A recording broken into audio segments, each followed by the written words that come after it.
máster en didáctica por la UBA, con una larga trayectoria como profesora y como investigadora, participado en numerosos eventos académicos en el país y en el extranjero, así como una profusa actividad de investigación. Tiene un conjunto muy importante de libros, entre ellos Mi clase de historia bajo la lupa y Por un abordaje clínico de la práctica de la enseñanza de la historia, y Enseñar historia, elementos para una teoría práctica de la enseñanza de la historia. Ana, te escuchamos con mucho interés. Muchísimas gracias.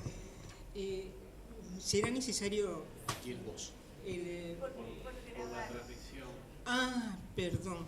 Bueno, entonces sí,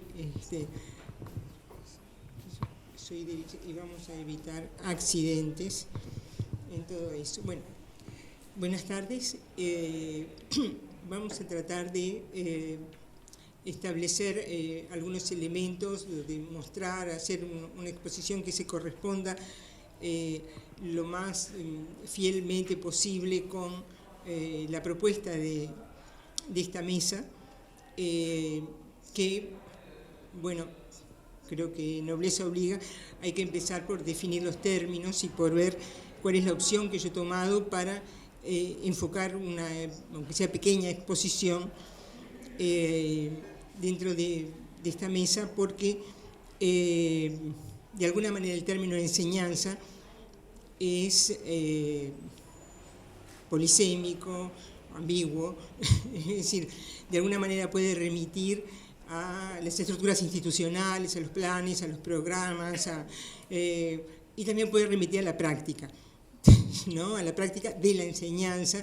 Y si uno habla de la enseñanza de la historia o de la enseñanza de tal cosa, y a veces un libro sobre eso aborda temáticas como los planes, los programas, la historia, incluso historia de la educación, y de repente habla de cómo la gente lo hace.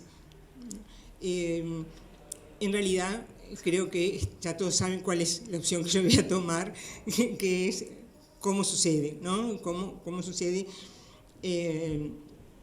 la cuestión de el juego ese personal o profesional, intelectual, de la enseñanza de la historia. Y yo creo que el primer elemento que me parece importante tener en cuenta es que a lo largo de la vida estudiantil de un individuo que llega a la universidad, ¿no? Hay una rotación que es muy importante entre una punta y la otra de su vida como estudiante. Es decir, en los comienzos todo sucede en el aula. Lo que dice la maestra, lo que manda, lo que muestra, los juegos, los trabajos, lo que sea. Y a medida que van pasando los años,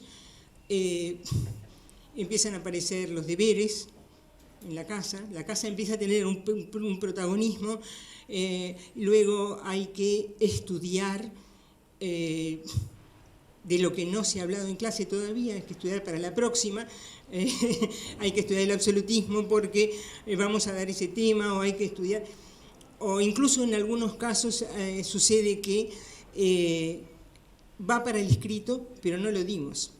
Hay que estudiarlo en casa de todas maneras, hasta que cuando llegamos a la universidad, ¿no? O al estudio terciario, ¿no? Nos damos cuenta de que lo esencial sucede en la casa, que en las aulas sucede realmente algo bien distinto, ¿no? Es decir, tiene una naturaleza bien distinta a lo que sucede en las aulas terciarias, a lo que un individuo ha ido progresivamente adquiriendo, porque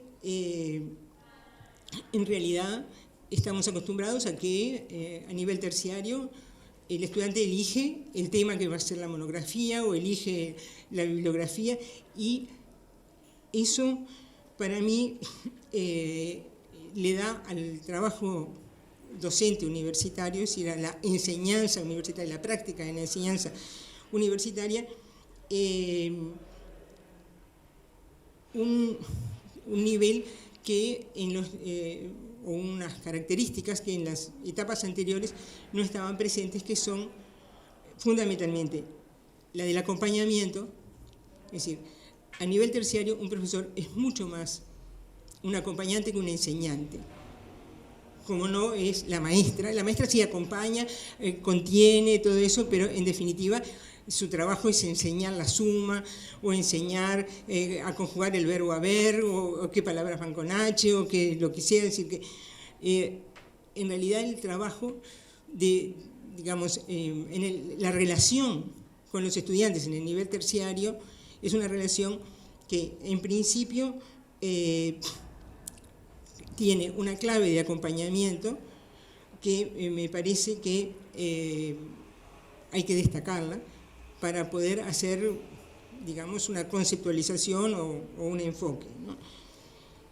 Entonces, si nosotros situamos la enseñanza universitaria o terciaria a nivel de acompañamiento y le damos un peso fuerte al trabajo de acompañar la lectura, acompañar el estudio, acompañar la escritura, ¿no? Acompañar las clases que hay que dar cuando uno va a ser profesor, o acompañar las ponencias que va a hacer en un congreso, ¿no? Ahí cambiamos completamente de ámbito, y para poder entender algo tenemos que poner un pie en un lugar muy difícil de reconocer y de pensar, que es el lugar de la clínica, ¿no? Es decir, el lugar de lo único y singular, en el lugar donde todos somos hijos únicos, ¿no? Y donde todos tenemos un hijo único que está sentado delante de nosotros y nos vino a preguntar qué podía hacer en el trabajo de tanto, o que quiso hacer una monografía sobre tal cosa, o que está preparando tal y no encuentra tal libro, o que encontró tal o cual otra cosa. Es decir, como que tenemos que ver el mundo, digamos, del uno a uno, lo cual, digamos, me parece que es sumamente importante destapar, correr una cortina que no queremos ver, que muchas veces no queremos ver, porque queremos ver el buen profesor o el buen estudiante. Es que no todos enseñamos igual, no todos aprendemos igual, no todos queremos aprender igual, ni queremos enseñar igual, ¿no? Es decir, que en ese nivel lo único que podemos hacer nosotros es repensar, para sostener esta afirmación, es repensarnos, o como profesores terciarios o como estudiantes terciarios, y entonces cae como de maduro, ¿no? Empezamos a pensar los profesores que tuvimos, ¿no? Y pensamos, fulano enseñaba así, mengano hacía esto, el otro hacía lo otro, y como estudiantes se dirá, fulano le escuchaba todo, a mengano no le escuchaba nada, nunca me importó esa clase, hice lo que pude para zafar, es el otro. Es decir, en ese punto creo que el ámbito de la clínica es el que nos posiciona con mayor claridad dentro de la naturaleza de las prácticas educativas a nivel terciario. De todas maneras, no quiere decir que nunca fue clínico y empieza a ser clínico a nivel terciario. Es clínico desde el principio, pero hay formas de ser y formas de hacer, ¿no? que son distintos, ¿no? También entiendo, en realidad yo ya estoy como sumamente posicionada y predecible en esto. Creo que si nosotros sumamos a la clínica el nivel de incertidumbre estructural que tiene todo el sistema educativo, es decir, el hecho de que es imposible prever lo que va a pasar, ¿no? Es decir, que con dos alumnos que han estado sentados juntos y que han escuchado todas las mismas clases y demás, uno saca 10 en el escrito y el otro saca 2, y estaban sentados juntos y escuchaban la misma clase, ¿no? Y que en un examen salvan unos, ¿no? Es decir, y que en realidad uno también es impredecible, y trabaja con segundo 4 de una manera y con segundo 6 de otra, ¿no? Y el año pasado trabajó de una manera. Creo que tratar de hacer rígido el asunto nos complica mucho más la vida de lo que nos la resuelve. Entonces, yo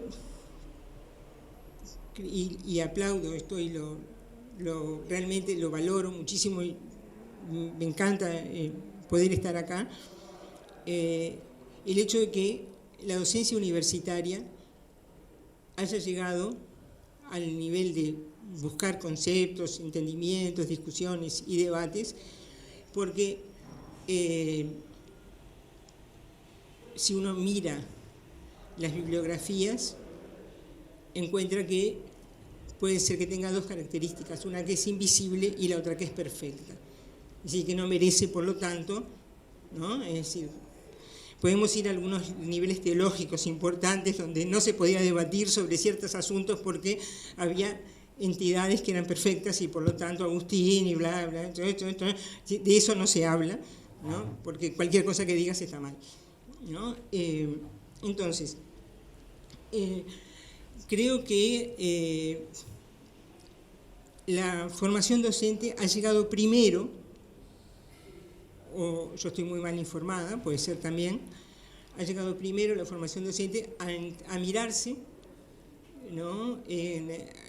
A decir cómo es que yo soy profesor, ¿no? Es decir, son bibliografías inglesas, entonces dicen teacher educators, ¿no? O la bibliografía francesa dicen otros términos que yo prefiero no repetir, pero entender el trabajo de enseñar en nivel terciario es una cuestión que me parece esencial, con algunas salvedades. Tenemos ya una especie de encadenamiento discursivo en que entender implica mejorar, ¿no? Implica cambiar y mejorar, olvidando definitivamente lo que está bien y lo que es muy lindo y lo que está funcionando, ¿no? Entonces, yo qué sé, pienso que esto se lo debemos sí a los abuelos ilustrados, ¿no? Es decir, la idea de cambiar y mejorar, ¿no? Y a los abuelos y a los padres y a otros que están, y que deberíamos tratar de hacer un esfuerzo de cambiar sin romper lo que está bien, ¿no? Es decir, que conservador se convirtió en un insulto, ¿no? Es decir, el primer demérito que tiene una persona es ser conservador, ¿no? Es decir, si es un conserva es horrible, y yo creo que en realidad en la educación hay cosas que marchan maravillosamente bien, ¿no? Y que haciendo memoria tenemos excelentes profesores, cosas que han pasado, y hemos tenido excelentes alumnos y excelentes experiencias, ¿no? Y que la presión que muchas veces viene de ámbitos no educativos por cambiar para mejorar en la universidad o en el liceo o en la escuela primaria o en el jardín maternal, no importa, creo que eso es algo que nos tiene que funcionar como una prevención importante. De todas maneras, aplaudo el hecho de hacerla visible y por lo tanto pensable, que creo que estamos rezagados bibliográficamente, y si la bibliografía está rezagada es porque las palabras todavía no han hecho todavía su camino. Solo esto para poder empezar. Muchas gracias.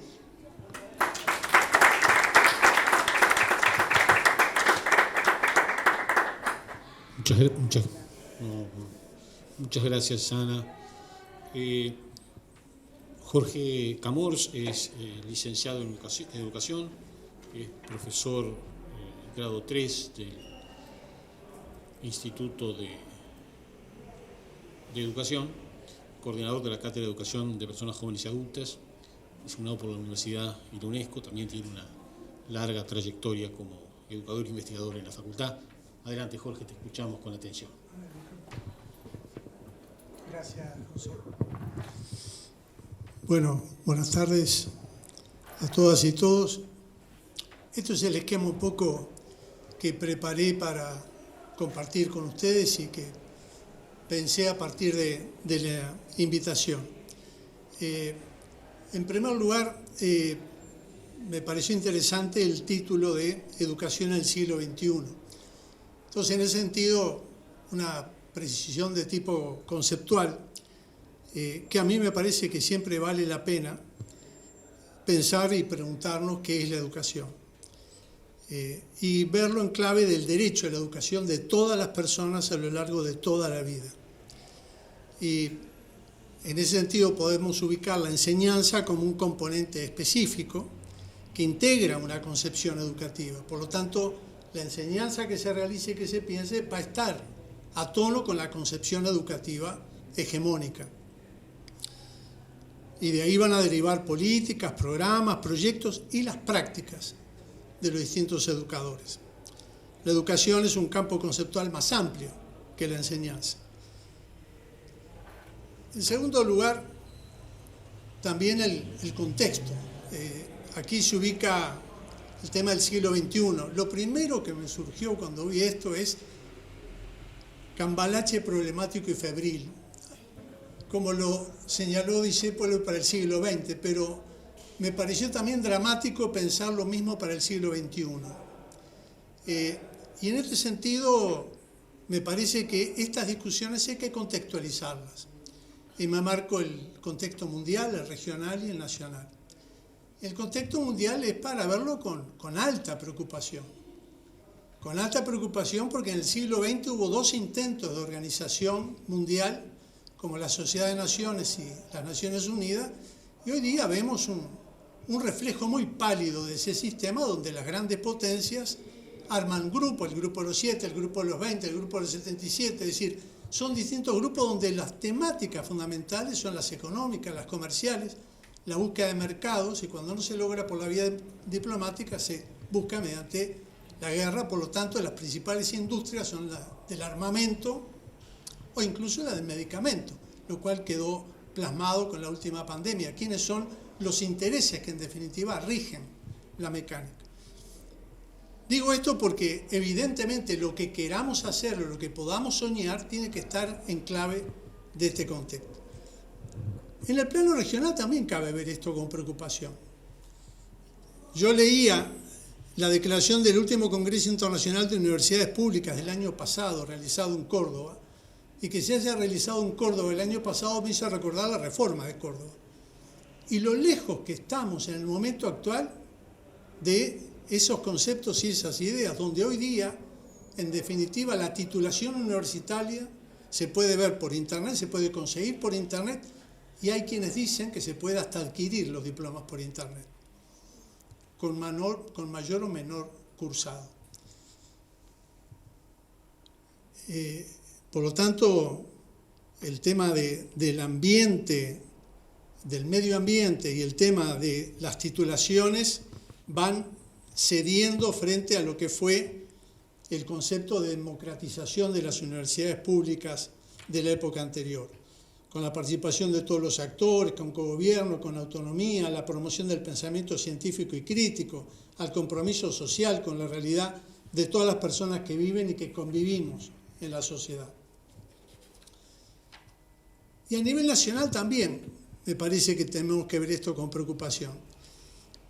Yo releía, y el decano hoy en la apertura evocaba el artículo 2 de la Ley Orgánica del año 58, donde la universidad tendrá a su cargo en la enseñanza pública superior en todos los planos de la cultura, la enseñanza artística, la habilitación para el ejercicio de las demás funciones que la ley le encomiende. Le incumbe asimismo a través de todos sus órganos en sus respectivas competencias acrecentar, difundir y defender la cultura, impulsar y proteger la investigación científica, las actividades artísticas y contribuir al estudio de los problemas de interés general y propender a su comprensión pública. En fin, me parece que ese es un mandato vigente, que para discutir enseñanza terciaria y universitaria lo tenemos que tener presente.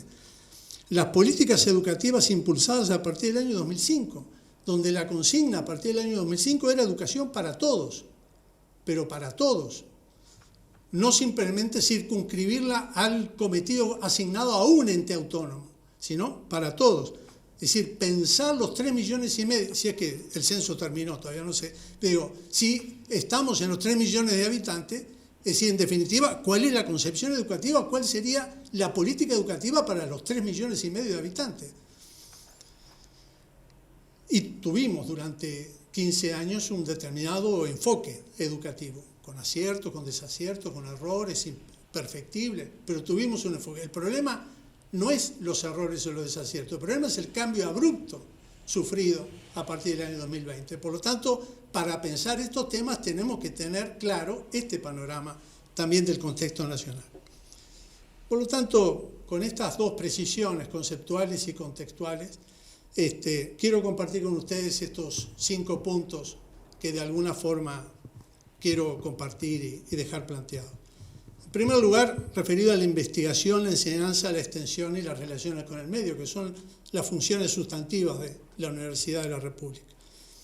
La producción de conocimiento, ¿no? La investigación como dinamizadora de la enseñanza. Digo esto porque uno ve y escucha a veces con sorpresa cuando se habla en cuanto a la cobertura de la enseñanza o cuando años atrás se hablaba de la extensión de la enseñanza universitaria al interior, parecería ser que la enseñanza se puede replicar desvinculada de la investigación, cuando a título personal creo que si no hay investigación no hay enseñanza.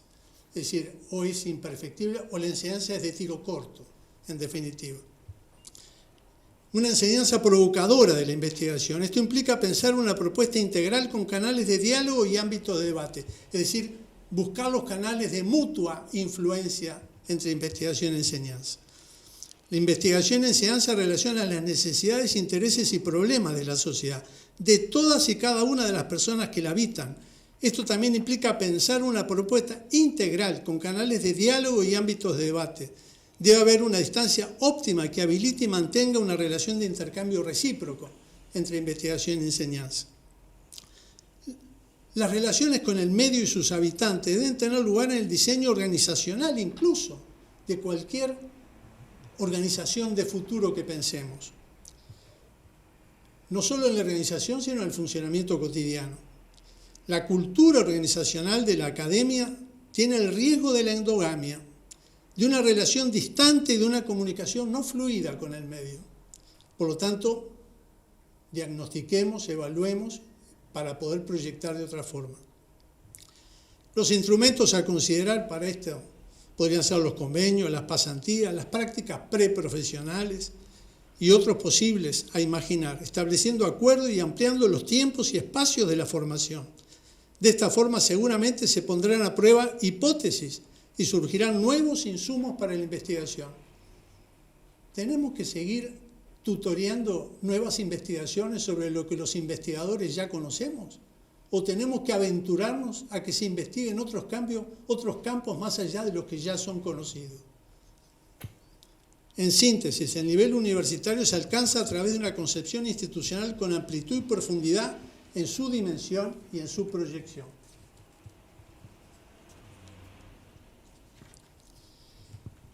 En segundo punto, la participación. ¿Cuál es la participación social en la Universidad de la República? Me parece que es un tema a problematizar, pero también a institucionalizar. La participación de los actores integrantes de la organización sería conveniente realizar un análisis riguroso en nuestra universidad para mejorar aún más el funcionamiento del cogobierno. Pero también está la participación en la formación del estudiante, la participación como un medio en la formación, y el fin es la participación del profesional egresado en su disciplina, en la universidad y en la sociedad. ¿Cuáles serían los desafíos en la enseñanza para reconocer el protagonismo del estudiante? ¿No será que es una pieza que se mueve y que de alguna forma afecta a todo el tablero?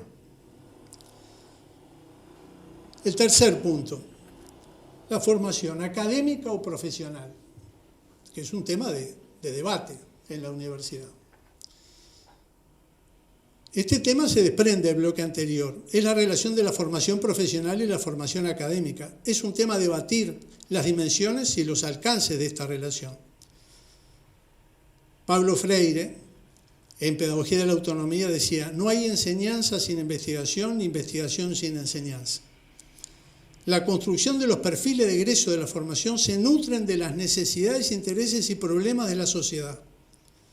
Pero en la medida que dicha formación se integre, incluyendo una perspectiva académica, podrá asumir el desafío de ser útil a la sociedad y sus habitantes, pero con propuestas críticas y superadoras de la realidad. ¿No es posible la formación académica de profesionales, acaso? Siempre a mí me surge la referencia a la tesis 11 de Marx cuando le responde a Feuerbach sobre la formación de los filósofos y la insuficiencia de comprender el mundo, sino el fin de su transformación. Esta perspectiva interpela la concepción tradicional de la docencia universitaria, para cuyo ingreso y desempeño no hay una formación específica, aún hoy, sino que predomina la idea de que todo investigador es un buen docente.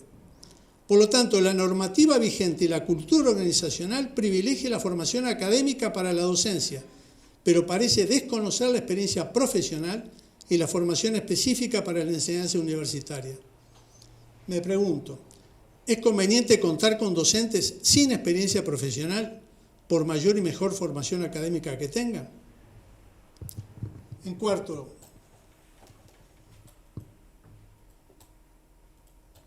solo para que vean que falta poco, voy a poner esto.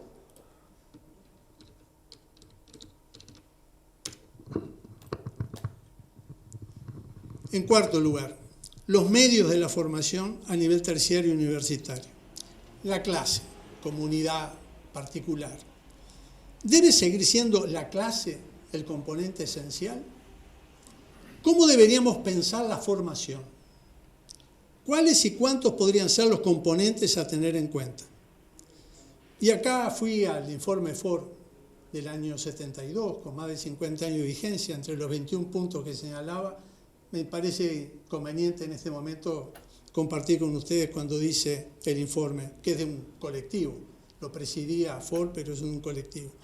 Se trata, por otra parte, de renunciar a limitar la educación solo al espacio escolar y de utilizar a fines educativos todos los tipos de instituciones existentes, educacionales o de cualquier otra clase, así como múltiples actividades económicas y sociales.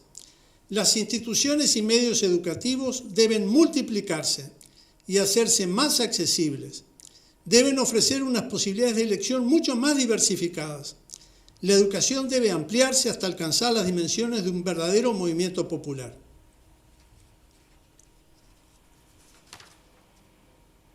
La importancia de la orientación, que esto es algo que parece que está en los papeles, pero no siempre está en la vida de la formación. Cada estudiante tiene derecho a una atención personalizada. Su proceso de formación lo requiere. El sistema de créditos requiere una orientación en función de cada caso y sus circunstancias. Hay que analizar el sistema de trayectorias sugeridas, preservando el derecho y la libertad de decisión de cada estudiante. Una mayor personalización de la formación requiere un trabajo docente en equipos, no individual. Es fundamental pensar en la formación de equipos docentes y hasta con perfiles diferentes en el marco de una línea de investigación en común. ¿Cómo pensar la acumulación en el marco de las políticas de ingreso vigentes, evitando caer en la cooptación? ¿Cuál es el grado de meritocracia vigente que tenemos en la universidad? Los aportes de la tecnología a la formación tienen larga data, pero la pandemia del COVID-19 ha puesto en primer lugar el debate acerca de la articulación de la presencialidad y la virtualidad en los procesos de formación. Es un tema a profundizar en el análisis y en el debate. Seguramente es una discusión más centrada, desde mi punto de vista, en facilitar el acceso y ampliar los medios de la formación. En ese mismo informe decía, contrariamente a las ideas y a las prácticas tradicionales, es la enseñanza la que debe adaptarse al enseñado, no éste quien debe plegarse a las reglas preestablecidas de la enseñanza. Año 1972. Por último, la formación en educación. Es inevitable tocar este último punto. En relación al nivel universitario de la formación en educación.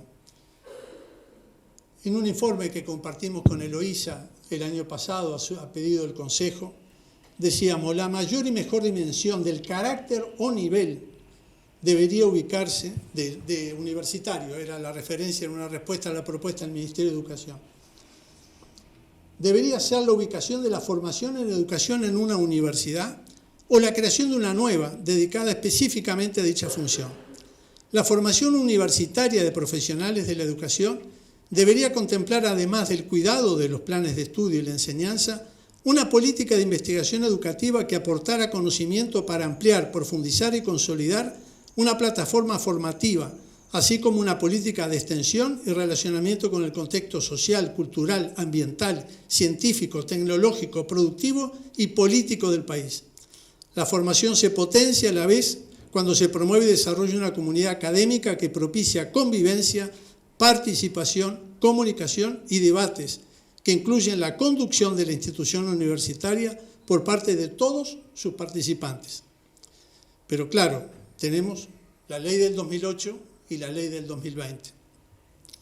En el 2008, sobre formación en educación, se decía: la formación en educación se concebirá como enseñanza terciaria universitaria, abarcará la formación de maestros, maestros técnicos, profesores, profesores de educación física y educadores sociales, así como de otras formaciones que el Sistema Nacional de Educación requiera. En el 2020, la LUC decía, así como otras formaciones que sean requeridas para el buen funcionamiento de la institución. Se destaca, por intentar encontrar alguna similitud, algún nivel de coincidencia, es el reconocimiento que la educación requiere de otras formaciones, además de las ya creadas. ¿Es lo mismo formación docente que formación en educación? La experiencia de los profesores de educación física, hoy licenciados, de los educadores sociales y los licenciados en educación, demuestra que hay una necesidad social en contar con diferentes perfiles profesionales en educación. Por lo tanto, debemos contemplar una política de formación inicial y permanente. La propuesta del Ministerio de Educación se reduce a otorgar títulos a cambio de una prueba. En el artículo 86 del 2008 también se contemplaba una propuesta de validación de títulos anteriores, pero se le encargaba a la institución universitaria que también se creaba en ese momento y que después se frustró. Corresponde recordar en este debate los esfuerzos de la universidad, desde la Comisión Sectorial de Enseñanza, con el Programa de Desarrollo Docente, la Maestría en Enseñanza Universitaria, la experiencia de las unidades de apoyo de la enseñanza, las UAE, desde la Facultad de Humanidades y Ciencias de la Educación, la opción docencia de 1991 a 2014, el Instituto de Educación, continuador del área de Ciencia de la Educación. Estos son todos antecedentes a tener en cuenta en el aporte de la universidad para pensar la formación en educación. Para terminar,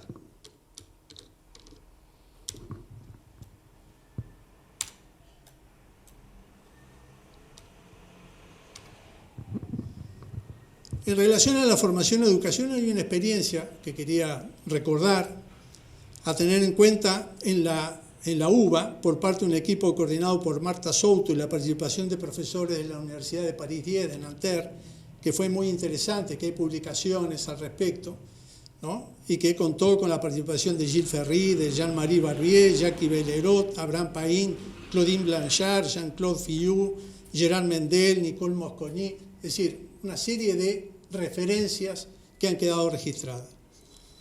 Por último, entonces, la creación de la Universidad de la Educación Pública, Autónoma y Cogobernada es una apuesta al futuro, porque seguramente será una contribución a la sociedad uruguaya, a la educación nacional y a la educación pública. Pero la construcción de esta nueva universidad requiere tiempo, implicará desafíos propios de crear algo nuevo, rescatando lo valioso de la experiencia acumulada, evitando la reiteración de defectos e interpelando a todos los actores de la educación y de la sociedad en este proceso de audacia innovadora. Muchas gracias.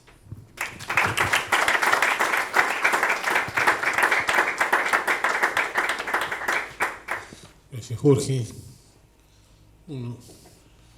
Antonio Romano, doctor en Ciencias de la Educación de la Universidad Nacional de La Plata, profesor agregado del Instituto de Educación en régimen de dedicación total, hoy coordinador del Instituto de Educación, investigador activo nivel 1 del Sistema Nacional de Investigadores. Adelante, Antonio, te escuchamos con atención e interés. Bueno, primero disculpas por llegar tarde, estaba dando clase, por eso terminé a las 8 y estaba tratando de cerrar, justo estábamos con Bas Ferreira, tratando de cerrar el tema y se me fue, así que las disculpas del caso. La idea era estar puntual, sé que estuvieron esperando y me parece que no corresponde, así que pido disculpas. En realidad lo que yo intenté hacer lo traje escrito para no excederme en el tiempo, me parece que es una práctica que utilizo. Quizá le quita un poco espontaneidad, pero me parece que agrega de que trato de decir, puedo leer antes lo que quería, digamos, transmitirles. Yo intenté darle sentido al enunciado, ese que me pareció muy simple, pero finalmente cuando terminé de escribirlo me di cuenta que el título de la enseñanza de la educación terciaria y universitaria se podía resumir como la enseñanza secuestrada. Es un título para Diario Amarillo, pero fue lo que terminó finalmente y creo que ustedes me podrán decir si corresponde o no. La enseñanza en los últimos tiempos parece haber caído en desgracia. Las declaraciones del presidente del CODICEN, Robert Silva, para referirse al inicio de cursos lectivos 2023 en lo que se autodenomina transformación educativa, son más que elocuentes a este respecto. Según el jerarca, este no es un inicio de cursos más, sino que en esta oportunidad comienza una nueva forma de aprender. Pocas veces hemos escuchado un discurso autocelebratorio tan rimbombante que parecería expresar más una declaración de deseo que constatando una realidad. Pero lo más grave es que termina por clausurar la posibilidad de pensar el segundo término de la relación aprendizaje y enseñanza, que habría estado históricamente ligado a por una suerte de guión del cual no se diferenció durante mucho tiempo. Según el diario El Observador, el presidente del CODICEN señaló que este no es un año más, sino que inicia la transformación curricular y con ella habrá un antes y un después en la educación de este país. Estos cambios, supuestamente centrados en el estudiante, tienen como objetivo abordar una educación que los desafíe, que los motive, que los invite a ir a más. Bienvenido el ir a más, invita Silva. Aunque en el discurso se mencionan los docentes como destinatarios de su mensaje, estos aparecen en la condición de receptores de la buena nueva, colocados en un mismo plano que funcionarios, estudiantes y familias, es decir, como parte de la comunidad educativa. No aparecen en ningún otro momento referenciados en su discurso como si se omitiera expresamente. La nueva era que se inaugura de la nueva forma de aprender parece haberse desarrollado sin que estos, los docentes, nada tengan que ver con esa situación. Por una suerte de cadena asociativa, la transformación educativa se identifica con la transformación curricular, ubicando el nuevo currículum como el portador de las virtudes que permitiría generar las nuevas formas de aprender. Pocas veces se ha expresado de una manera tan clara una suerte de fetichismo que otorga a los planes de estudio el poder de generar cambios en la relación educativa a una prueba de educadores. Se podría cambiar la forma de aprender sin cambiar la manera de enseñar, o mejor dicho, la manera de enseñar dejaría de ser importante, porque a partir de ahora, que el centro pasa a ser el estudiante y no lo que el profesor hace, no importa tanto lo que el profesor pueda hacer, sino el contacto directo entre los nuevos programas y los estudiantes que harían el trabajo por sí solo. Ustedes me dirán que estoy forzando la interpretación del discurso de Robert Silva. Es posible que tengan razón, pero lo que intento hacer es mostrar que en el marco del discurso de la política educativa se puede hablar de transformación educativa, o mejor dicho, de transformación curricular, sin hablar de los docentes y de la enseñanza. El aprendizaje parece haberse devorado al otro término de la relación. No habría margen para otra cosa más que el estudiante. Si antes los estudiantes eran el problema, ahora el problema son los docentes. Y como no se puede contar con ellos para la transformación educativa, peor para ellos. Esta se va a realizar a pesar de su oposición, como si la posición política de enunciación pudiera traducirse en una posición pedagógica de exclusión. Pero lo que la exclusión pone en evidencia es un viejo sueño de la pedagogía, la existencia de programas a prueba de profesores o a prueba de la enseñanza.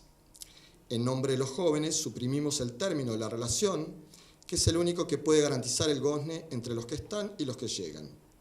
La transmisión intergeneracional se vuelve un discurso celebratorio autocentrado en el estudiante, donde el mundo no ofrecería para ellos otra cosa que el desafío, motivación, el ir a más. Pocas veces el discurso educativo quedó tan pegado a un videojuego como ahora. La enseñanza no es nada, el aprendizaje es todo.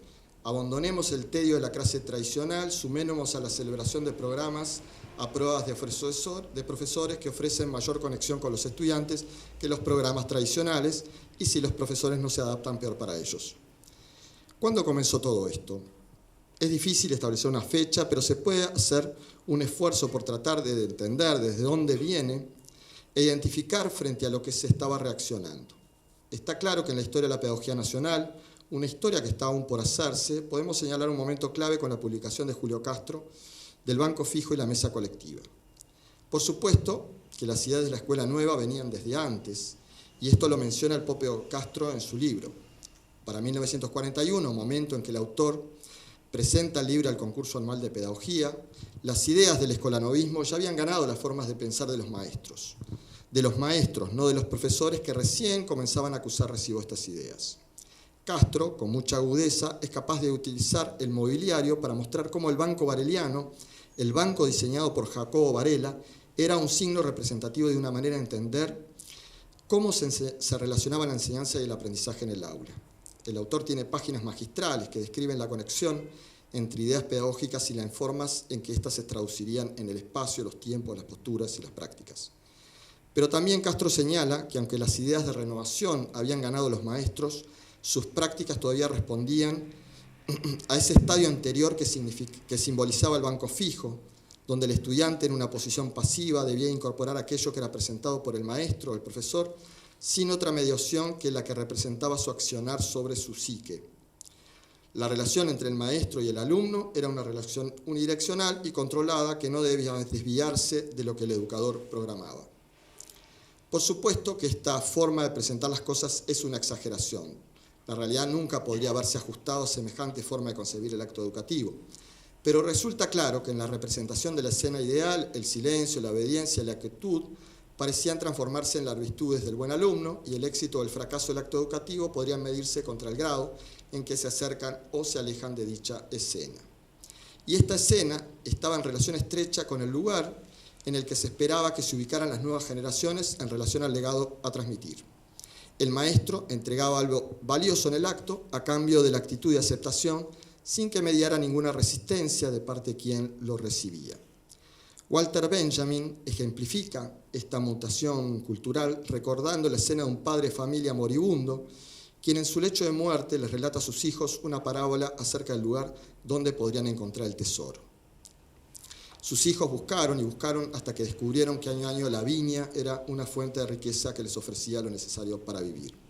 Esa escena en la modernidad se volvió anacrónica. La autoridad que proporcionaba la experiencia se devaluó durante el pasaje del siglo XX y erosionó la relación pedagógica.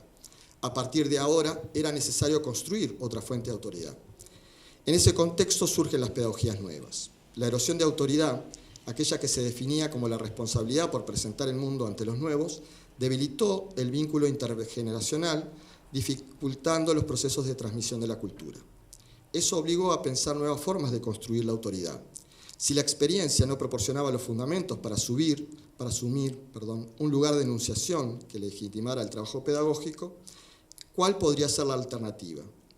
Ahí es que vemos con renovada fuerza el papel que la didáctica vendrá a ocupar durante todo el siglo XX y comienzo del siglo XXI. Esto no quiere decir que la didáctica no tuviera un origen anterior, pero la diferencia es que antes se apoyaba en una estructura de relación que no estaba puesta en discusión. Cuando el vínculo intergeneracional es puesto en cuestión, hizo tambalear el trabajo docente y la forma de legitimación de la autoridad adulta pretendió construirse sobre ese vacío. Esto es lo que logra mostrar con claridad magistral Arendt para el caso de la expansión de las ideas escolanovistas en Estados Unidos a mitad de la década del siglo pasado. Una década después de escrito el libro de Julio Castro, Arendt le estaría ofreciendo una suerte de respuesta para explicar por qué las prácticas de los maestros persistían en anclarse en formas cristalizadas de autoridad.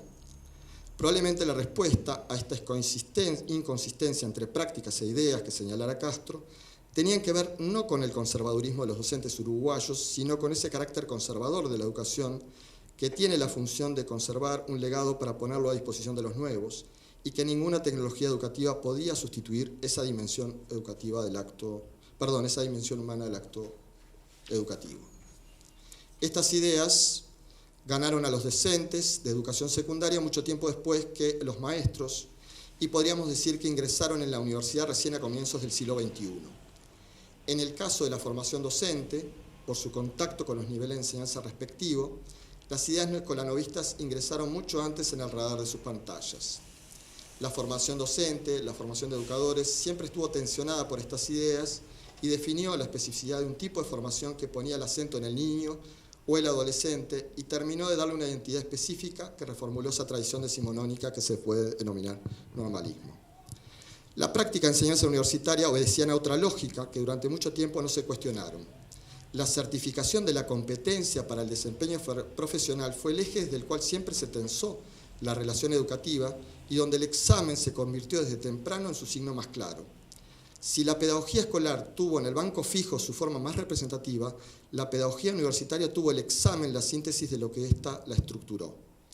En este sentido, la crisis que impactó a la educación primaria y media no logró hacer carne hasta mucho más tarde, cuando la expansión de la matrícula universitaria la volvió un fenómeno que comenzó a despegar la formación profesional de la formación de los universitarios.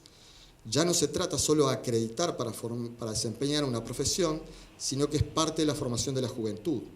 Cuanto más se acerca a esta última, más pone en cuestión los fundamentos que le dieron legitimidad.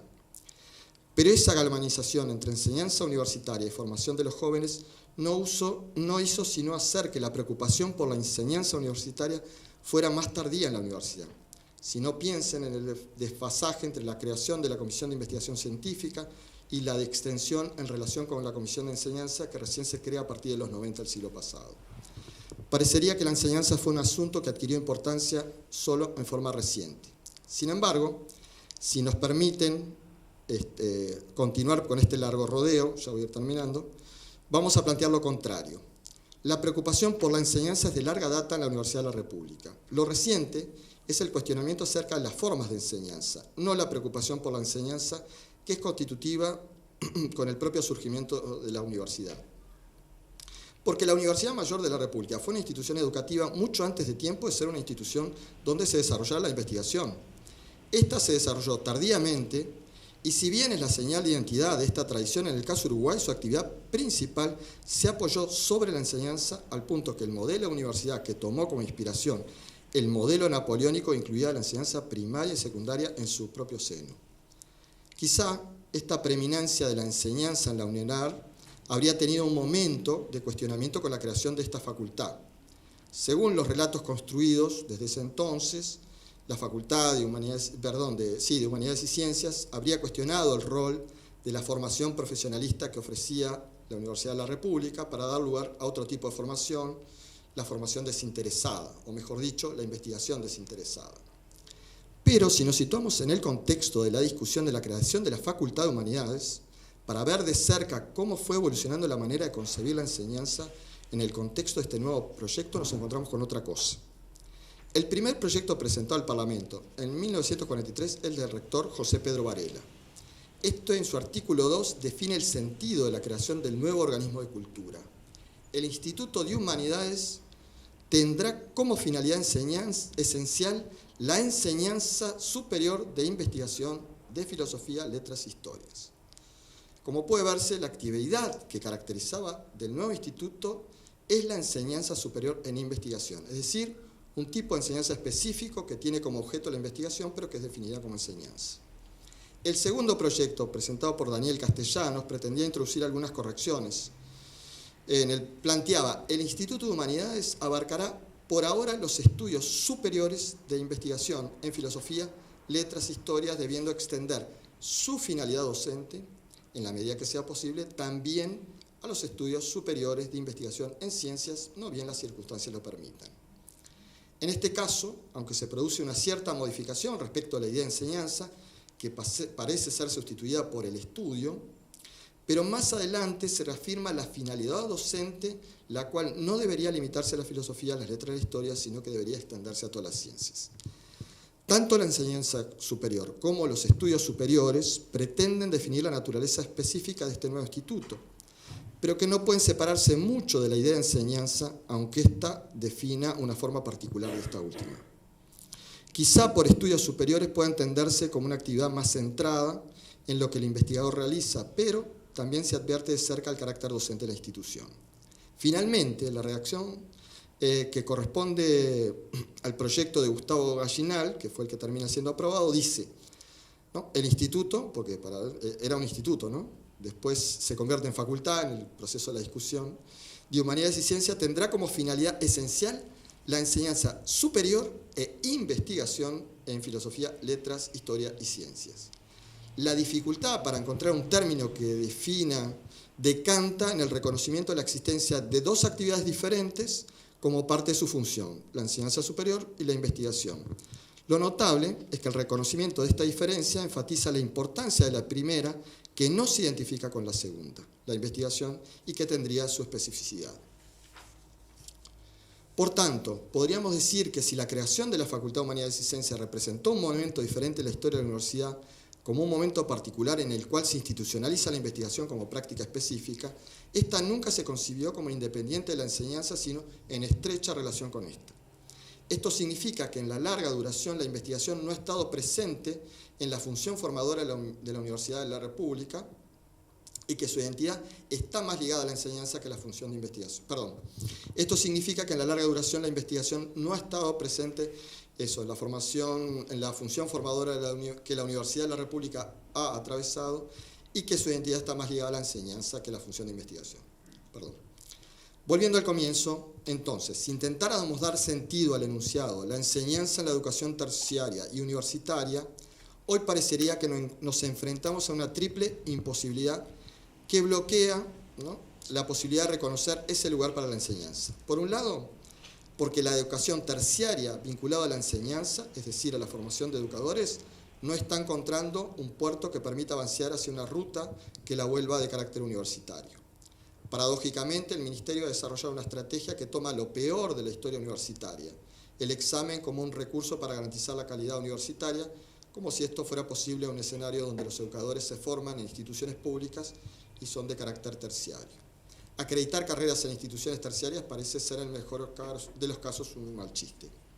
Pero en el caso uruguayo, esta conversión de la formación de educadores en universitaria tiene un segundo problema, y es que la enseñanza no es una actividad en la cual la Universidad de la República reconozca su identidad. Por una suerte de reparto de la división del trabajo, pero sobre todo de los puestos de trabajo, el CFE y la UDELAR han definido competencias que los identifican con dos funciones diferentes, el CFE con la enseñanza y la UDELAR con la investigación. La desconfianza con que actores universitarios miran la formación que se ofrece en el CFE tiene que ver con esta división distorsionada de una institución que se ve a sí misma a partir de una operación que niega lo que fue durante toda su historia, una institución de enseñanza superior. Si la formación terciaria se mira en el espejo de la UDELAR, difícilmente puede encontrar algún rastro con el cual pueda identificarse, lo cual termina favoreciendo soluciones estrambóticas y mal planteadas como la que actualmente ofrece el MEC. Por último, si además pensamos en esta operación de sustitución en la educación de la enseñanza por el aprendizaje que el propio presidente del CODICEN lleva a su máxima expresión, cosa que en el caso de él se origina en una mezcla, creemos, de convicciones escolanovistas con la enorme dificultad de contar con el apoyo de los docentes. Como si se tratara de una gran novedad, vemos que los caminos para pensar la enseñanza en nuestro país están verdaderamente complicados y que resulta mucho más fácil adherir a fórmulas vacías o clichés que encontrar respuestas razonables para resolver los problemas de la educación pública. La expresión que Silva debería enunciar completa para que fuera coherente con su postura sería así: hoy comienza una nueva forma de aprender donde la enseñanza no importa. Esta actitud, como ya lo mencionáramos, denota algo que Arendt denunció hace más de medio siglo.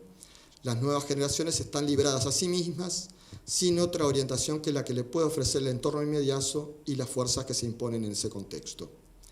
Frente a esta situación, ¿Qué podemos hacer desde la UDELAR y desde la facultad en particular? Empezar a reconocer quiénes somos, de dónde venimos y cuál es nuestra tradición, la enseñanza superior. Capaz que desde ese lugar podemos aportar a restituir ese término, la enseñanza, como el principal desafío que tenemos como país para formar a las nuevas generaciones. Reconciliarnos con nuestra condición de educadores y tomar la palabra para que ese lugar comience a ser respetado.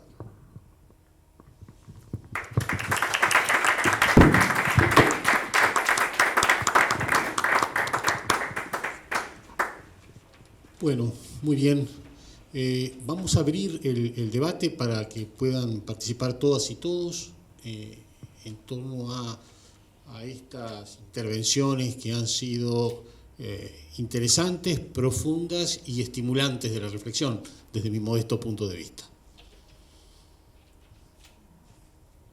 Incluidos ustedes también. Bueno, si no hay intervenciones, voy a hacer una pequeñísima intervención yo, a ver si ayudo a romper el hielo. Bueno, es difícil hacer una intervención que recupere las tres temáticas, las múltiples temáticas que han planteado las tres intervenciones que hemos escuchado. Pero tal vez un aspecto, una preocupación común, me parece, en las tres intervenciones, tenga que ver con la formación docente. Yo no voy a reiterar lo que algunos de ustedes me han oído decir 1.000.000 de veces en forma muy detallada, pero voy a decir, digamos, mi opinión sobre este asunto y una pregunta que planteaba Antonio, que yo creo que deberíamos guardarla por su potencial constructivo, digamos así. Dicho de forma rápida, parecería que el país no puede permitirse una respuesta en materia de formación docente que no logre conjugar a las grandes instituciones de la educación pública nacional. Esto parece simplemente algo imposible. Creer que se puede responder a las necesidades del país en materia de formación docente de espaldas a la construcción de una propuesta que recoja la acumulación, la experiencia, el talento, la inteligencia acumuladas, parece simplemente un desatino. Yo no voy a entrar en la dimensión crítica porque creo que los elementos críticos sobran para advertir este desatino. No parece ser una tarea excesivamente sofisticada advertir que no tiene ningún asidero proponerse una respuesta de la enjundia que tiene que tener una respuesta de formación docente a la altura de las necesidades del país, desconociendo estas tradiciones. No para repetirlas, para renovarlas. Yo creo que la respuesta debería ir por ese lado, por el lado de proponerse una formación docente pública y renovada. Ambas características, el carácter público y el carácter renovador y transformador, porque tenemos enormes desafíos. Es claro que Antonio lo planteaba bien y decía, ¿qué hacer?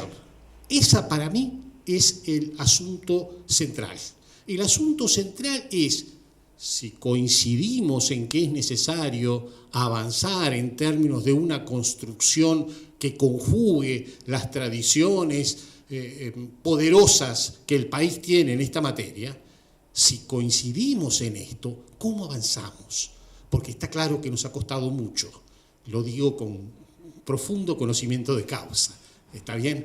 Creo que esa pregunta es una pregunta que debería motivarnos intelectualmente y llenarnos de entusiasmo, porque es una construcción enorme y, creo yo, de extraordinaria capacidad transformadora.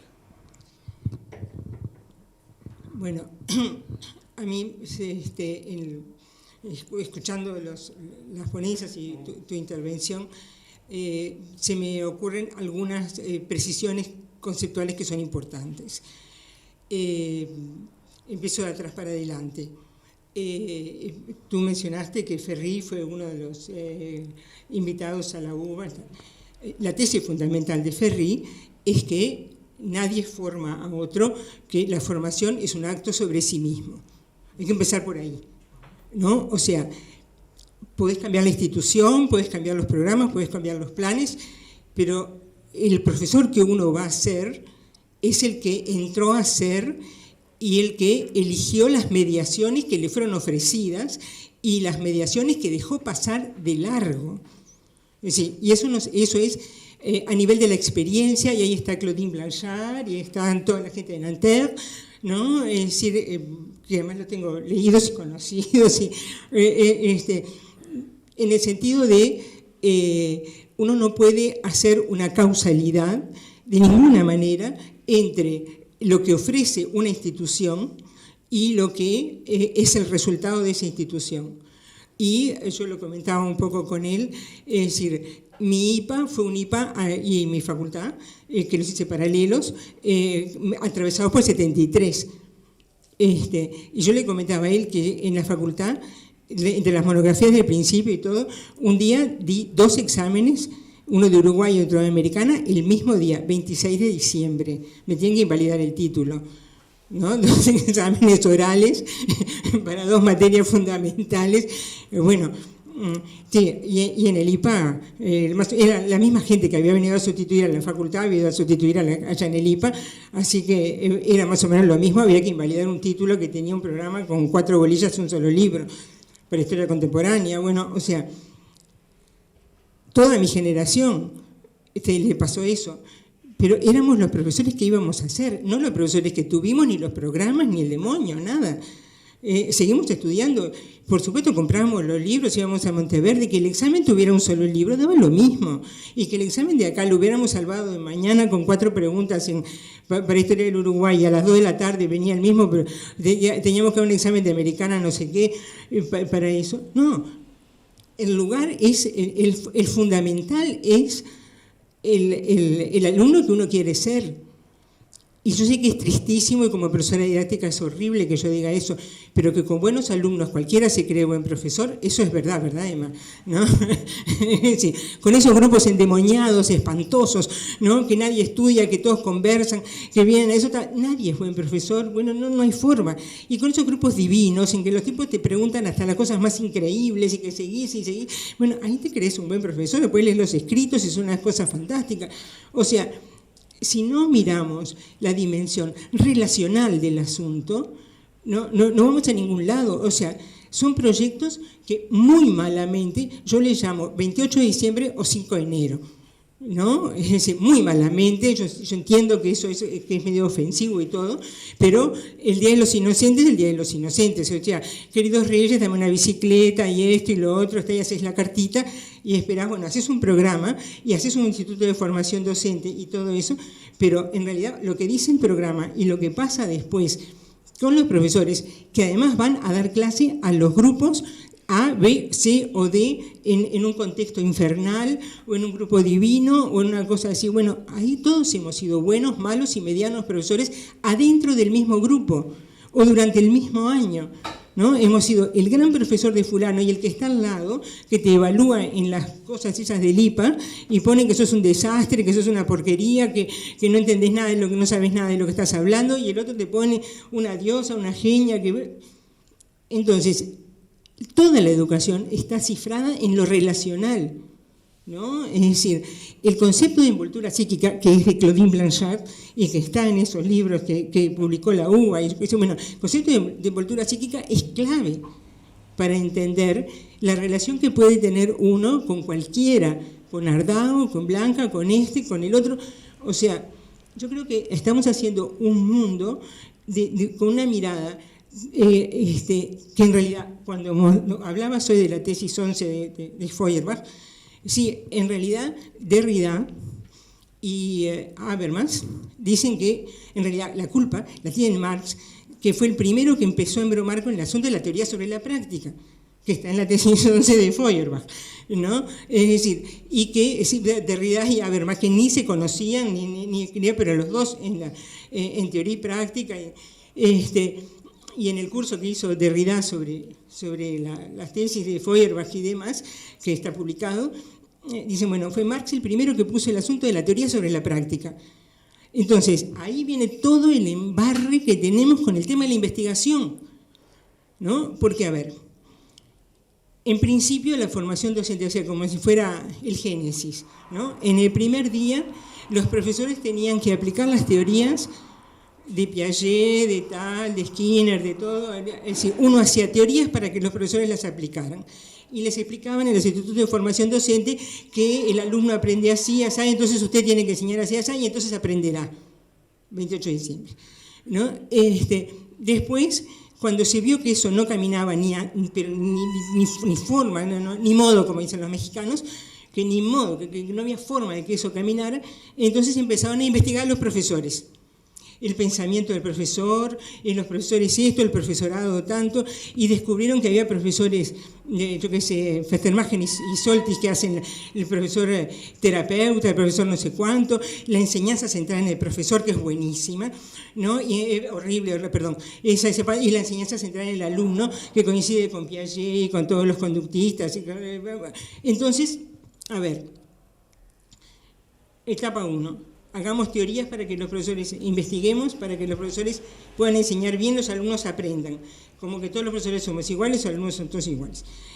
Etapa 2. Investigamos cómo hacemos los profesores y vamos a ver cuáles son los buenos, cuáles son los malos, y le decimos a la mayor parte de los profesores que son malos, ¿no? A ver, encuentren la bibliografía y me la traen que diga, he encontrado algo maravilloso en los profesores, esto y lo otro. No, los profesores son todos unos esto, es decir, hay una relación que va de la teoría a la práctica, que va todo eso.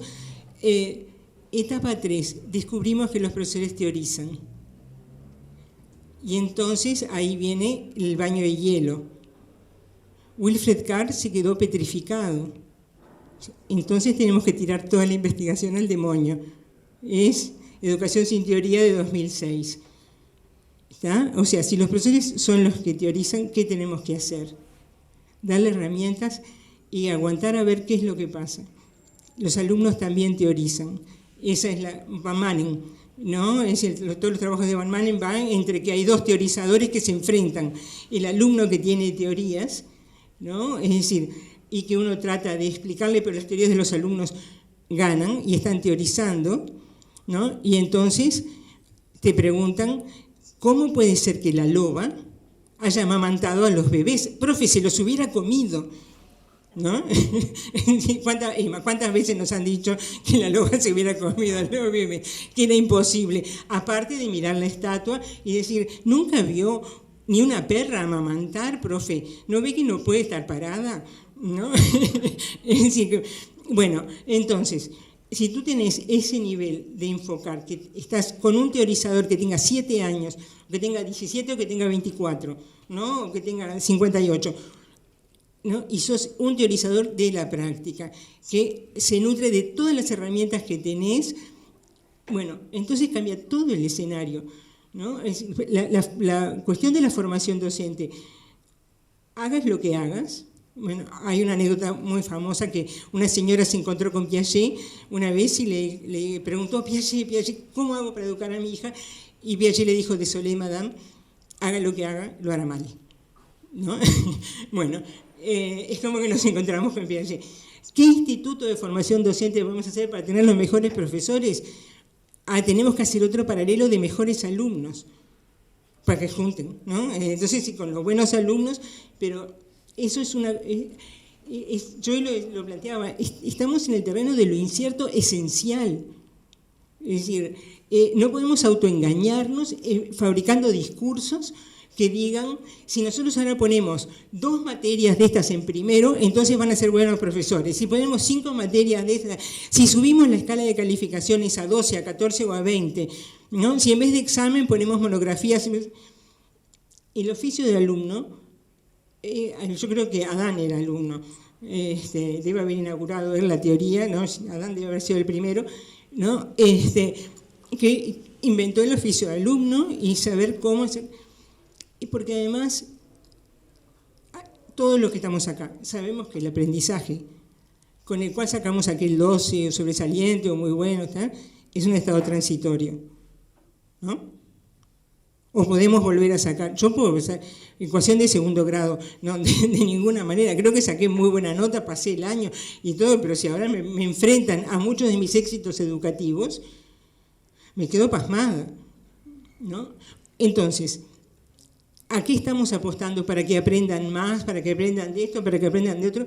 Sí, cuando pasó el escrito, pasó el año, se van a olvidar, ¿no? Es decir, ¿qué nivel de sometimiento estamos pensando ¿no? en estos términos, ¿no? O sea, ¿dónde está el lugar de la investigación? Desde mi punto de vista, en proporcionar simplemente herramientas de análisis. La educación proporciona herramientas de análisis, pero no es la teoría de la práctica. Bueno, por eso yo ya no estoy inventando nada, estoy diciendo lo que dijeron otros antes que yo, ¿no? Es decir, no es una teoría. O sea, mejorar la formación docente, que cada uno haga lo mejor que pueda, a ver si se encuentra con el otro de la mejor manera. Perdón. Hice una intervención corta, pero ahora desquité el tiempo que no había. Muchas gracias.